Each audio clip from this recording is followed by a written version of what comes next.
ask all passengers to remain seated for the duration of the ride and not to lean on the sides of the train, as this may cause it to stop suddenly. Thank you.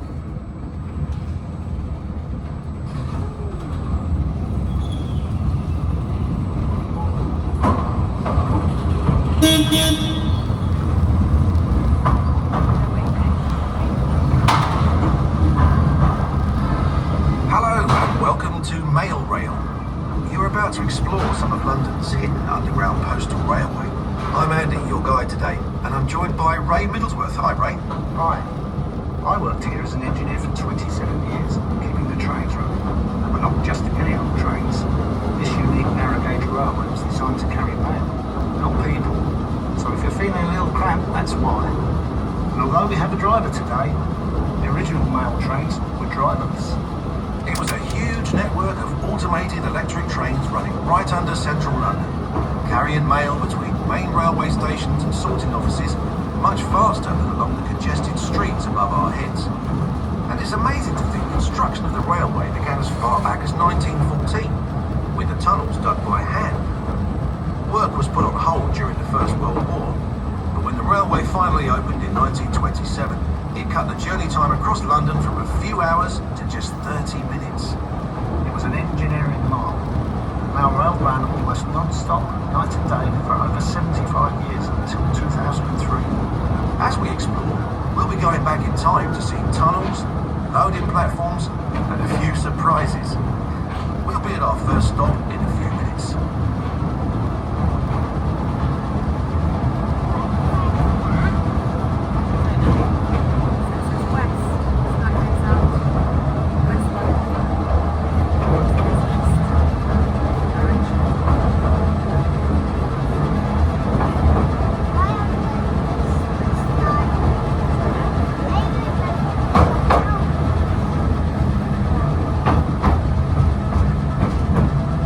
Some sandbags just then.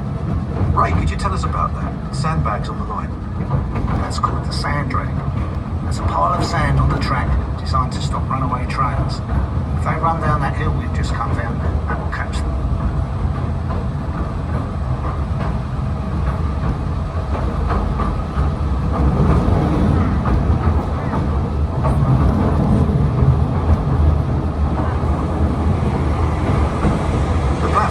To see looks much as it did on the day it shut down in 2003.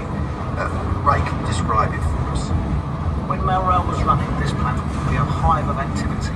You'd see people playing darts between the trains arriving, guys conversing back and forth, wheeling work up and down. It was a noisy and lively place to work. Ray's going to tell you more about life working on the railway as we take a trip down memory lane through the many decades of Mailrail.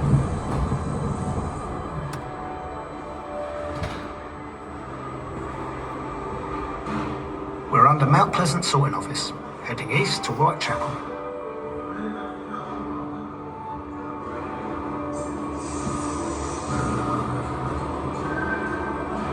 It was hard work down here, but we all thought we were part of something important. There was enormous team spirit.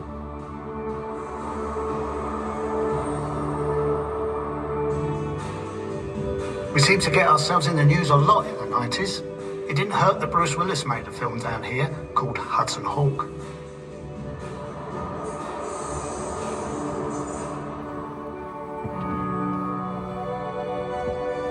In the 80s, we had our 60th anniversary. Along with that, we had a new brand and finally some new trains.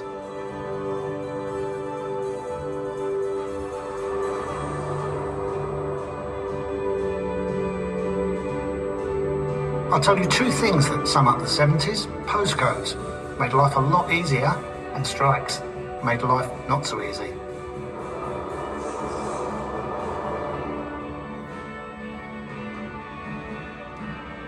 The swinging 60s. Those World Cup stamps sold out after England won. There were a few celebrations down here that summer.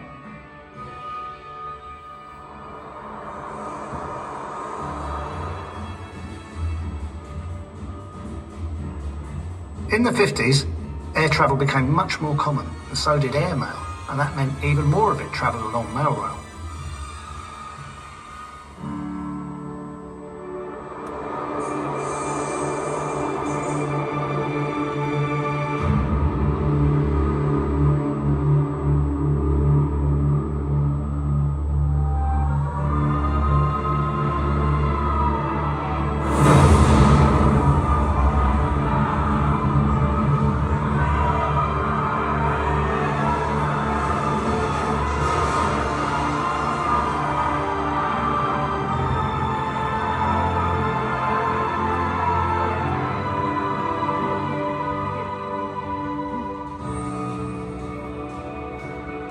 The railway was bombed several times. This station suffered the most damage when it was hit in 1943. Amazingly, the railway was back up and running the very next day. That reflected how vital the railway had become.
The tunnel off to the left leads to Liverpool Street Station, where mail was transferred to the main.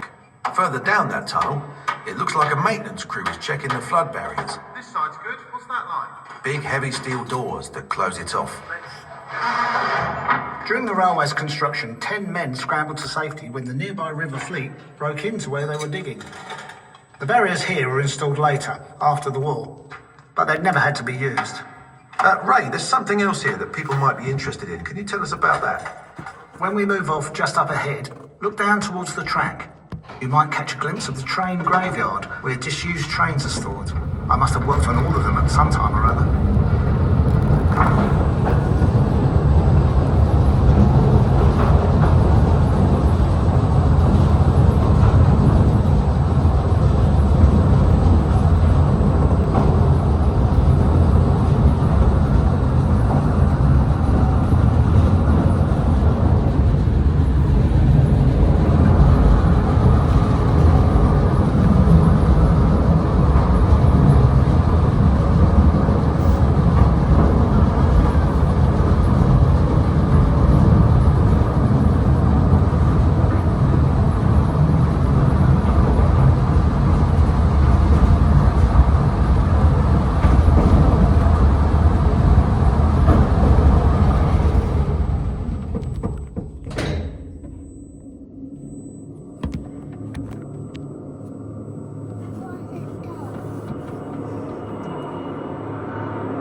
Don't worry, everybody. Just a power cut. Ray, can you explain? Power cuts happen from time to time when the railway was operational. We could draw power from the next station along to keep everything running. And of course, us guys in the engineering teams always kept the trains and track in good order. Okay, on we go.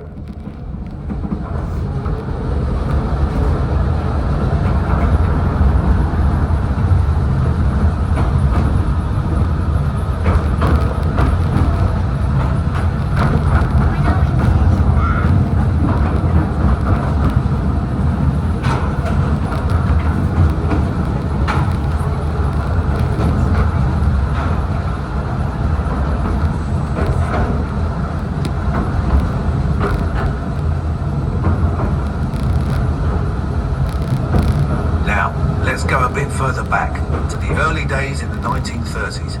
Then there was no email, texting, or instant messaging. Whatever the message, it was sent through the post. So there was a lot of mail to move.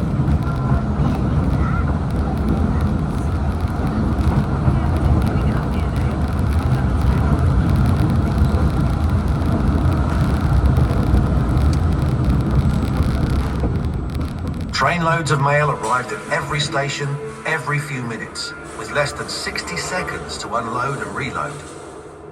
Let's follow a few of those letters. This is the Colonel. He's writing to the famous poet W.H. Jordan at the GPO Film Unit. This is Kathleen. She's keeping in touch with her sweetheart in the Navy. And this is Mary. Her letter is very special because it's going to a princess. Darling bird, that lady is keeping you away from me for far too long, and everyone says a war's coming. I do hope they're wrong. Dear Mr. Orton, I feel compelled to express my admiration for your work on the recent film about the night mail postal train. Dear Princess Elizabeth, I am sending you a birthday card because my birthday is on the same day. I hope you will enjoy living in Buckingham Palace. I wish my daddy was the king like yours. Does he wear his crown all the time?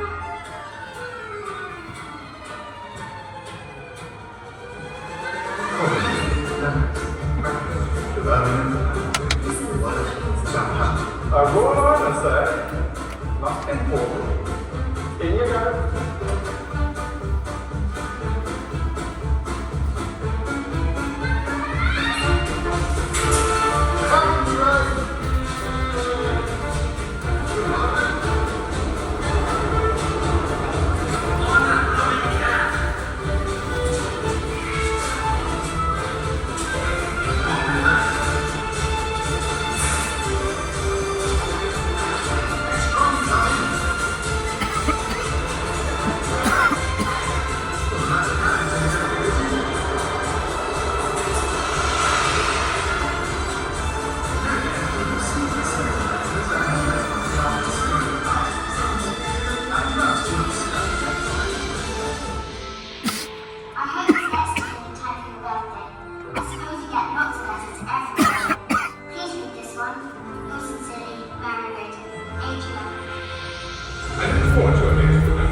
Keep up the good work.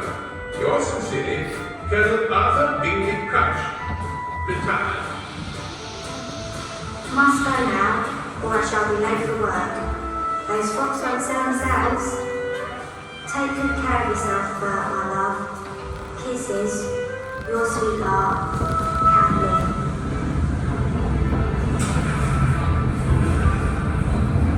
So those 3 letters all got delivered quickly and safely. And so did the other 4 million which travelled along mail rail each and every day. You could say that mail rail's the beating heart of the British postal system.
I hope you've enjoyed your tour of London's hidden postal railway.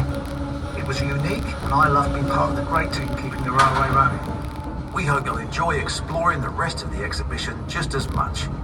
Goodbye. Goodbye.